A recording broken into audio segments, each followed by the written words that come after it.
നടിയെ ആക്രമിച്ച കേസിൽ തന്നെ ഭീഷണിപ്പെടുത്തിയെന്ന ദിലീപിന്റെ പരാതിയിൽ പ്രത്യേക അന്വേഷണമില്ലെന്ന് എറണാകുളം റൂറൽ എസ്.പി. എ.വി. ജോർജ്. ഇപ്പോൾ നടക്കുന്ന അന്വേഷണത്തോടൊപ്പം തന്നെ ഈ പരാതിയും പരിഗണിക്കാനാണ് പോലീസിന്റെ തീരുമാനം. ഏപ്രിൽ ആദ്യവാരത്തിൽ നൽകിയ പരാതി കേസന്വേഷിക്കുന്ന പോലീസ് സംഘം വിശദമായി പരിശോധിച്ചിരുന്നുവെന്നാണ് കരുതുന്നത്.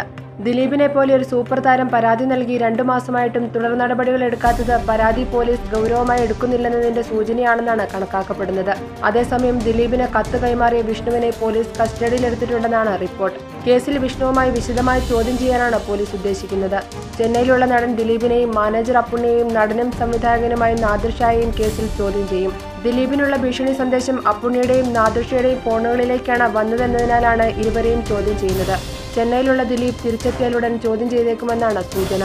ദിലീപിന് സുനി എഴുതിയതെന്ന് പറയപ്പെടുന്ന കത്തിന്റെ ആധികാരികത അന്വേഷിക്കുന്നതോടൊപ്പം കത്തിൽ പറയുന്ന വിവരങ്ങളും പോലീസ് ഗൗരവമായി എടുത്തിട്ടുണ്ട്. മുഖ്യപ്രതിയായ സുനിക്കൊപ്പം മറ്റു പ്രതികളായ മാർട്ടിനും പ്രദീപും പുതിയ വെളിപ്പെടുത്തലുകൾ നടത്തുമെന്നും സൂചനയുണ്ട്. കേസിൽ പൾസർ സുനിയുടെ സഹതടവുകാരൻ ജിൻസന്റെ രഹസ്യമൊഴിയും അന്വേഷണ സംഘം രേഖപ്പെടുത്തും.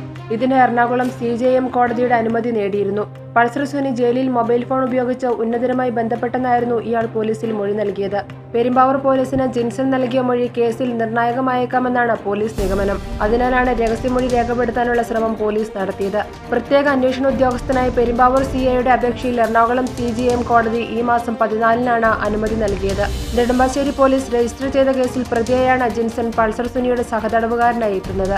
For latest news, like, share it and subscribe to Stars Sun News.